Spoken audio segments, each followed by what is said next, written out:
Welcome to Out of the Box with Christine, the podcast for conscious entrepreneurs. Are you willing to step into your greatness? Are you ready to shine? Well, get ready, Truth Seeker. You're in for an amazing ride. And now, here's the host of the show, Christine Blosdale.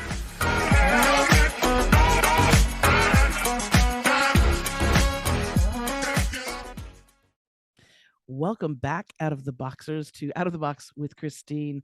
I'm your host, Christine Blosdale, and I am super excited about today's show. I'm happy that you're here. Make sure you buckle up because we are going to be talking with Misha Rubin, who is the CEO of Leap by Design and the mastermind behind the Career Leap method.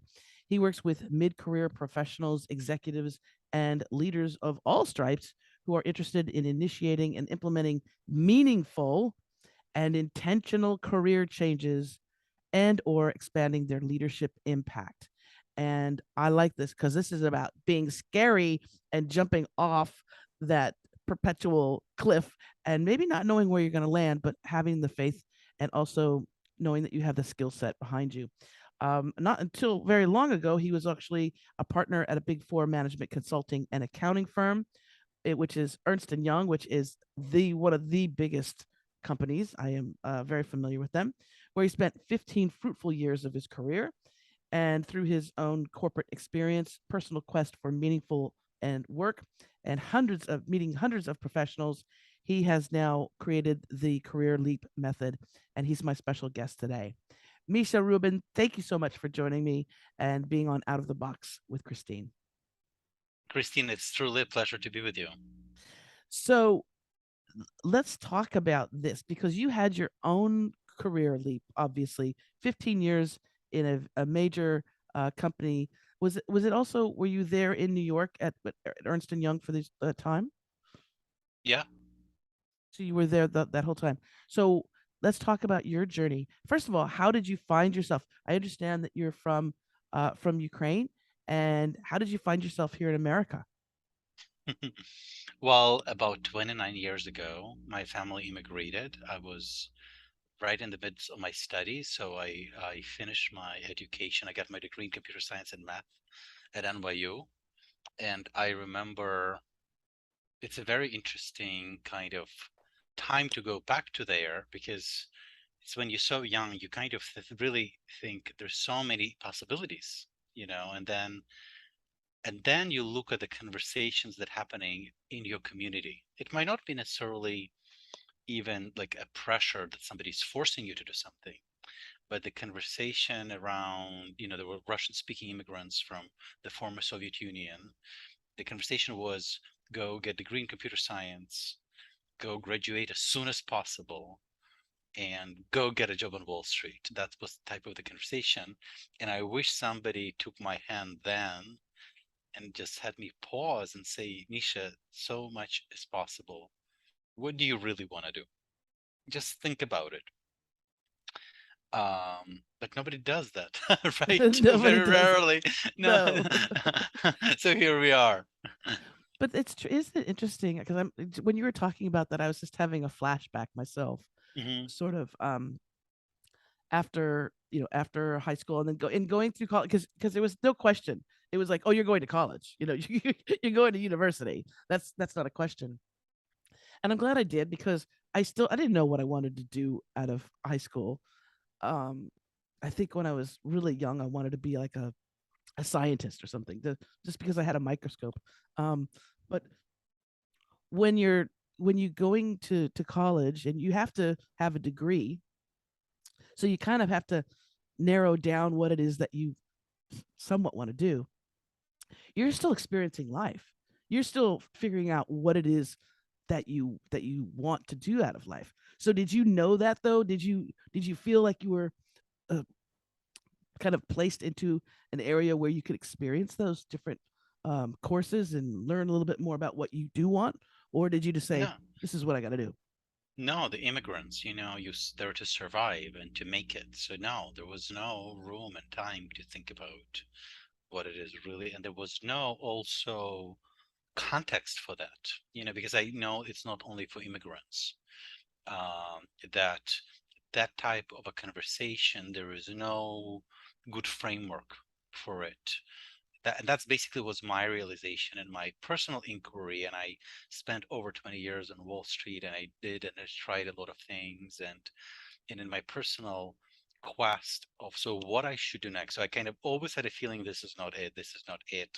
But the question, how do I get to what is it? Though I didn't find any framework to think about that. And that was one of the reasons that after I jumped off the cliff, and I will talk more about that, but as I jumped off the cliff, I realized that we need a process, almost like a method, to help guide people to think about what it is they are here to do and how to make both choice that's meaningful and intentional and practical and works for life, how to do that. And that's what I've been doing for the past 2.5 years. That's beautiful.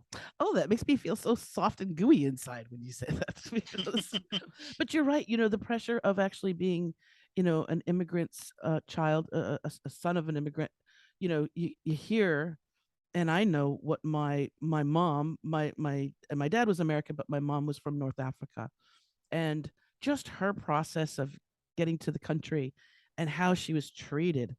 I mean, back in those days too, they weren't kind of foreigners, right? They were like, speak American. But the pressure, especially if you're coming from a family that's sacrificed a lot to get here, it's like it's all on the golden child now. It's like Right. we walked 10,000 miles barefoot to get you here, and now you have all of this, these opportunities, and they're really, even if they don't say it, like you said, even if they don't sit down and say, you're our hope. you need to make it. But that is a lot of pressure on someone, right? Because how many young people know exactly, they wake up and they know exactly, this is what I want to do and this is what I'm passionate about, because we have many passions usually when we're younger. But yeah, that must have put a little bit of extra pressure on you as well. Let's talk about your own, so that leap that you made just a few years ago, and and and the process that you sort of went through. Maybe you can help our listeners and our viewers that are on YouTube, help guide them a little bit if they're going through the same thing. Sure. Well, let me tell you what I did, and I don't recommend you do that. So Right. I was sitting in a meeting in one of these new service offering meetings where we were thinking about what is the next thing that we're going to sell to our clients, which are for the most part large banks. And as I was sitting in that meeting, and at that time I was, partner for 5 years, I was making more money than I could have ever imagined as an immigrant coming to the United States. I had recognition, you name it. And I was unfulfilled at my job at the same time. And as everybody participated in this conversation during that meeting, and I remember that I started saying something in this really, the serious work voice, And as I was speaking, I heard my quiet voice that told me, there is no way you're going to be doing this anymore. You're done. It was just so, I call it a moment of truth. I call it a moment of choice, um, or I just knew that I'm done, and I jumped off the cliff.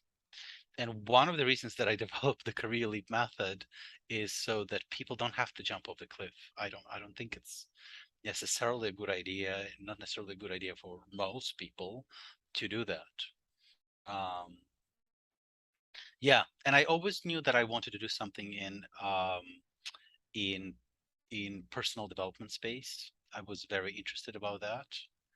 And at the same time, I didn't have a clear idea. So as I'm sitting there and making this decision, I'm a breadwinner in the family. I have 3 young children. I'm not clear what it is exactly I want to do. So it was actually really scary. That's why I call it jumping off the cliff. And that's why I say, don't do it unless you really have to. Have Um, a plan of some sort. Yeah. yeah. But the impulse was very strong. It was very strong, and I just followed it. And I just knew that that was my time. And about several months into that, as it often happens with me, I woke up and I suddenly knew exactly why I wasn't fulfilled. Like I had language for it. I could articulate it. And that was the beginning of the career leap method. And then since then, I've been working with people in, I call it that I facilitate meaningful, intentional life changes. And in the areas of career, in the area of leadership. So if there is a leader that wants to maximize their impact in the area of business, if somebody wants to be in a business that's aligned, and also with people that are retiring and thinking about their legacy. So those are the areas of my interest and my expertise. So you're taking your best qualities and facilitating people in meaningful work where you actually you're not dreading that Monday. You know, I've spoken to so many people who um well, I think that's when so many people have like heart attacks and things. This is like on a Monday.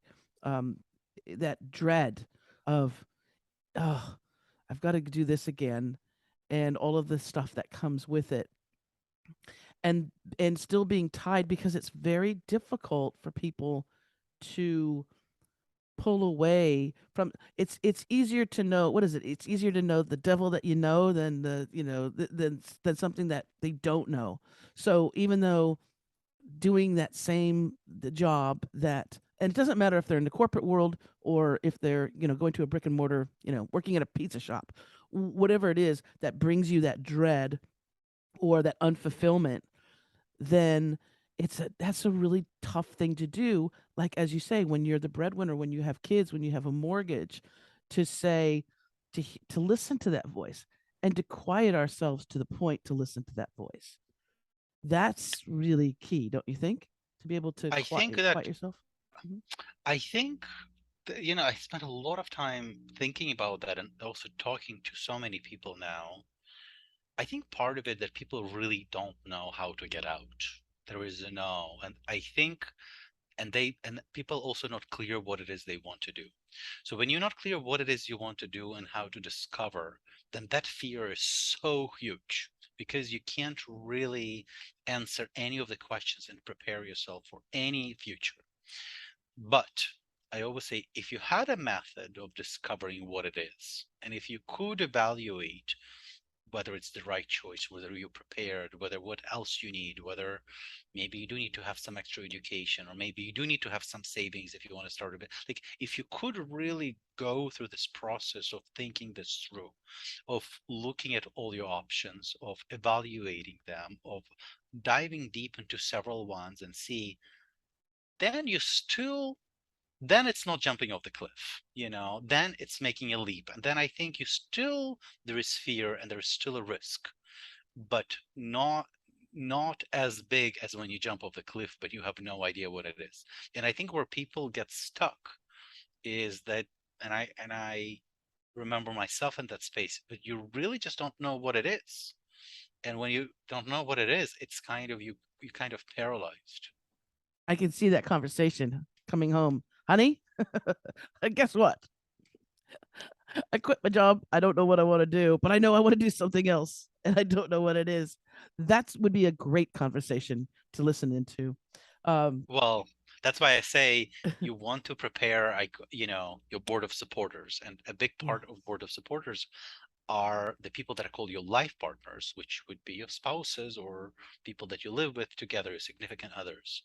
So you want to be having these conversations with them early on about what it is you want, what it is you're not happy with. So they kind of with you on that journey. So when you are pulling a plug, they are your biggest supporters, and it's exactly. your job to turn them into biggest supporters. So, would you say that most of your clients are these folks that have already sort of pulled the plug, and are like free falling, or are they people that are already in high levels, different positions in the corporate world, and this is something that they've been thinking about, and they're smart enough to contact you before they write that letter, right? And hit Yeah, send. most again, I specifically designed this method so people don't need to be in free fall. Yeah, yeah. So a lot of people that come to me, they kind of been in that space of questioning. So what it is should I do? It's very interesting. There's this age group of people that come to me, 55. That's exactly the age. I have several clients, and I feel like there's something that happens at that time, like if not now, then when? But then people come to me in 40s and in 30s when they feel like they're ready. It's almost like you need to know that it's time to go and get your life aligned. And sometimes you need to have those moments. um I guess great change a lot of times happens when you hit that wall, right? When you're doing something in life, and you'll keep doing it, and then when you hit that wall, whatever it is, whatever major event happens, that can at times facilitate change, in a person. But the the idea too, that to do something meaningful with our lives, this is Mm. something that's really, really important. And I find that, a lot of people, well, a lot of our wonderful listeners, they get it about the idea of doing something meaningful with the work that they do. But can you talk a little bit about that? And um, something meaningful is different for everybody, right? I Yeah, mean, yeah. Go yeah. ahead.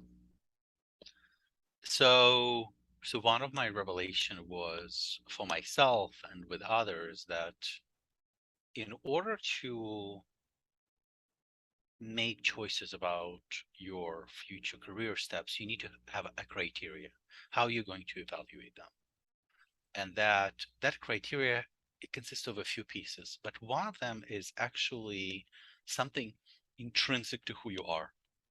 It's something really how you are. And I call it your personal guiding criteria. So so inside of that criteria, there are things like your vocational values or your strengths, your motivational mechanisms, and your interpersonal profile. So if you, for instance, understand your vocational values, let me use myself as an example. So my vocational values are making a difference, clarity, and creating. So once you understand your vocational values, you know immediately why you're not fulfilled with your current job. And it also creates parameters for what type of industry you want to be in, what type of organization you want to be in what type of a role you want to be in. And then, I remember when I was still kind of in this inquiry, what should I do next? And I've heard a lot, like, just follow your passions, follow your dreams. There's all these like screaming around happening, right? And that made me feel so lost because it kind of wasn't guiding me. And then I realized that passion is an outcome. You know, if you are living inside of your values paradigm, right? If you are in the right industry and the right organization and doing the right thing, or if you have your own business and it's aligned with your values, if you then passion is very likely to arrive. It's truly an outcome of alignment, but it's not something to necessarily chase on the first place. Right, right. It's being it's it, it's being in a space too um that you can pull from, so Right. that when you have, because not every day is going to be roses and wine. It's whatever it is that you do. And even if you change careers, and you're doing Mm. something, or you start your own business after working for a company or corporation for a long time, there's going to be moments, but but because you're doing something that you're in alignment with, those down days or those rough days seem to be a little bit easier to handle, because you're at least doing something that towards something that you're passionate about. um I was just discussing this with my client, this. She said, in my life, like what I noticed, this is not like I want it in this particular way, and it's not like that. And I said, by the way, this is not going away. This is always the case. But when you wake up in the morning and you know why you're doing all these things that you're doing, that the clarity of the meaning and purpose of those things is unquestionable, then it's very different context. But things, I just, applied for this grant, and somebody was, for children of Ukraine, for this organization that we started. Yeah, and I wanted to receive an answer today, and I still don't have an answer. So there's still where my life is not like how I wanted to be. I wanted the answer, but the purpose of actions and the context for living is completely different. Exactly. Exactly. And again, because it's something that you're um that fulfills you in many ways, it's okay if it's going to take you, if it takes a little bit longer, it just seems to be all right. The pressure of of of working, especially working for someone else, or working in a field where you you're basically you're done, you don't want to do this anymore, that even spending, half a day there is so stressful to people. Hmm. And again, because the pressure of feeling that they have to do it. Long gone are the days of, you work for a company for, you know years and years and years, and then you retire and they give you, golden parachute and a watch and say, congratulations, and you're taken care of. It's a different world because, as we see, stuff happens, right? So why not, on that crazy, merry-go-round of life, why not do something that brings you joy, that is of interest to you? I think that's one of the smartest things that you can do for you and your kids.